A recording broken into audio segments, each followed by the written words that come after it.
My boyfriend has been weirdly obsessed with how perfect I am for his best friend, and I'm starting to think he's trying to push me into a relationship with him.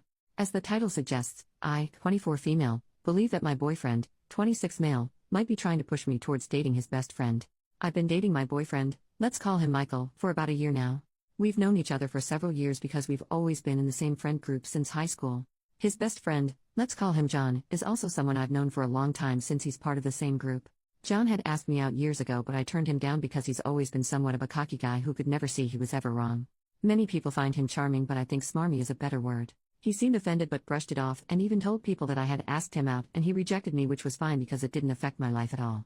After a few months all was forgotten and we just pretended the other one didn't exist, and that's how it's been for years. Until Michael asked me out randomly and I decided to give it a shot. It turned out we had a lot of similar hobbies and really had a good time, so we started dating shortly after that. Now about 6 months ago Michael started to act strange but in really subtle ways. I would talk about how much I loved animals and he would interject that John just loved animals. Which wouldn't be weird, but he did it with everything I talked about with even the slightest bit of enthusiasm. If I loved it, John loved it just as much. He told me how compatible me and John were and how he wished we meshed more. I eventually told Michael the first really didn't care what John liked because he was kind of pretentious and we never got along. He seemed really offended but quickly recovered, and by the next day everything was good again. About a week after that instance, Michael would talk up John randomly and with seemingly no reason. Hey, I talked to Brittany yesterday and man, John is apparently a god in bed, haha. Maybe I should ask the guy for tips? John is volunteering at that shelter we went to a couple weeks ago. What a guy. We should have John make us dinner, he's a great cook. It was every day to every other day I had to hear about John's greatness, and it was to the point I initially thought that Michael wanted to date John. Then 3 weeks ago after we had some drinks he asked me, if we ever broke up, would you date someone else in the group? I had no idea what to say because it was so random, but he quickly filled the void by saying, I think I would if I were you and John was single. Seriously? So 3 days ago I confronted him in the kitchen and told him that if he had anything he wanted to tell me I would listen to it no matter what, and that I would always be there for him. He seemed confused and told me he had no idea what I meant by that. So I brought up all the times he talked about John and how he would date him, and told him that if he really wanted to date John, the first understood and would support them. After all, they're best friends, so they obviously have a good connection. When I say he blew up, I cannot stress how angry he got. He used a dozen slurs for gay people and said he was disgusted I saw him like that and that he would never do something like that. We ended up getting in a huge fight over it because I certainly don't support his language or attitude toward LGBTQ folks, and that it was just a vibe I got from him and I didn't mean to mislabel him. We haven't really talked, but he's staying at his parents' house right now, and today John called me to tell me he doesn't support Michael's attitude toward me and invited me over to talk about it, even saying that Michael was 100% okay with it. Am I crazy? Am I making up some convoluted story in my head, or is this bizarre? Edit to add. So I called Michael when he got off work, and the first thing he asked me was if I went to vent to John. Naturally, I didn't because we're not close, and told him as much. He didn't have much to say to that, so I started on my questions that you guys suggested. Why are you pushing me toward John? Do you want to break up? Etc. He got once again defensive and said he refused to talk about it over the phone and suggested we meet at John's place to talk it out. I asked why John had to be included at all since it is really between the two of us, and he basically told me that it's really between the three of us. I refused meeting at John's for obvious reasons and told him if it had to be the three of us we could meet at a restaurant. He seemed fine with that, and we scheduled meeting at a bar and grill that's pretty close to all of us. I showed up early and got us a table that had some privacy, and not long after John walks through the door.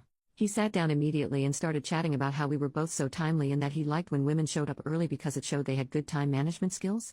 25 minutes after Michael was supposed to show up, he texts me and says he had car problems and couldn't make it, but to get to know John since I was already there. I'm just beyond livid at this point. John keeps trying to buy me drinks and even tries to schedule another time to hang out. I confronted him about Michael pushing me toward him, and he acted like he didn't know what I was talking about. I kept mentioning how Michael was talking about him to me, and John just said that it made sense because bros have bros backs. I told him the brothers can have each other and left fuming. Michael's tried calling me 3 times, and John's tried 7.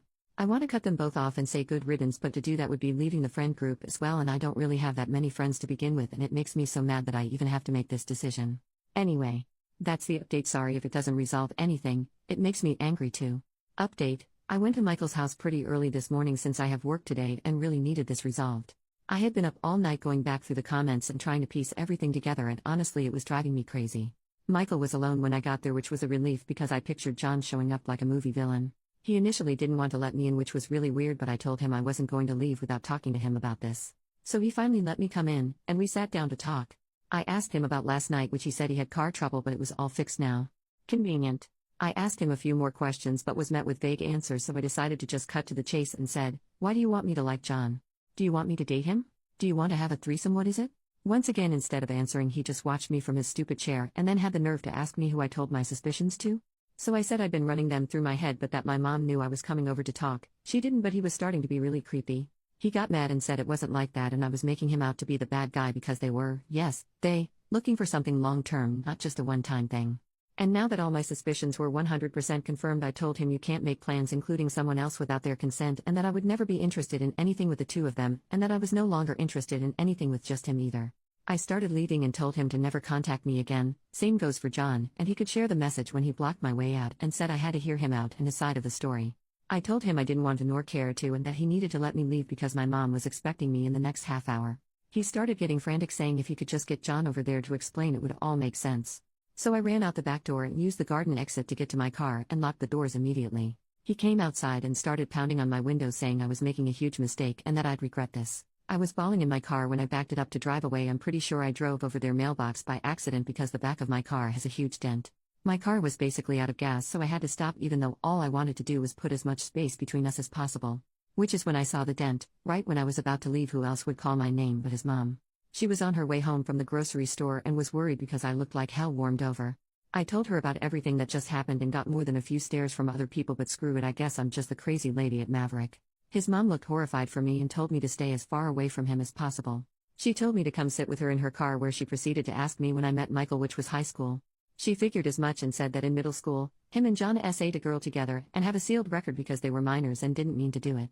She told me how sorry she was because she said it happened so long ago she thought he changed. She put him in therapy and thought he was better. She said if she had any idea there might have been a chance of this happening, she would have told me immediately. I just gave her a quick bye. I'm so freaking scared of everything right now. I'm going to my mom since they both know where I live.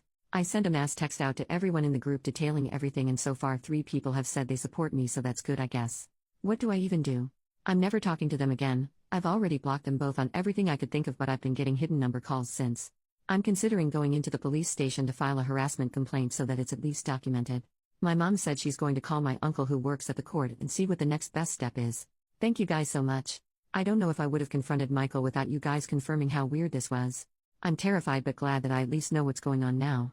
My mom's here as my support right now, and some of the girls are coming over later tonight just to make sure I'm okay. I'm sorry if this only makes some sense. The adrenaline still hasn't left me and my hands are unsteady. I appreciate every single one of you who took time to help me out because I think I got out just in time, honestly. Thank you guys. Last update. I'm so sorry it took me so long to update. Life has been crazy in between everything and the state shutting down again. I've been a mess. I went and talked to the police about getting a restraining order, but the officer I talked to said it fell into domestic violence and had me file a DVOP, domestic violence orders of protection, and we have an unset court date to take it before a judge. I'm nervous as heck about it, but at least something is going to happen. With Michael anyway, because I didn't have a relationship with John and he never technically harassed me, so there's not much I could do with him. I'm still getting a ton of blocked calls, but I'm in the process of changing my number, so that should resolve itself soon enough. I'm back in my apartment, though we've added some new safety features, cameras and new locks, and currently it's a waiting game. I have to see Michael in court at some point to tell my story, and John's gone missing in action. When the police went to talk to him, he wasn't home and hasn't been as far as anyone I talked to knows. I get weird letters left at my door, but they've all been delivered by the post office, so not much I can do about that. It's mostly rambling about love, which gives me the creeps. I've stopped opening them at this point and keep them in the drawer for when I go to court. I have an interview for a new job, so wish me luck. My boss has let Michael in twice since I've been back and I don't feel safe there anymore. My friends are split 80-20 now. Minority thankfully is with Michael and John, but now I know who I can't trust. Anyone who listened to what I had to say and still think I'm being irrational because I led John on is a jerk, no way about it. So good riddance. Unfortunately, my mom wasn't left alone and someone broke her front window, so the police also had to show up for that one. It's been quiet for 2 days now. I'm not sure whether to be relieved or nervous. Does looking over your shoulder ever go away? I hope so. This feels more like a diary now than a post.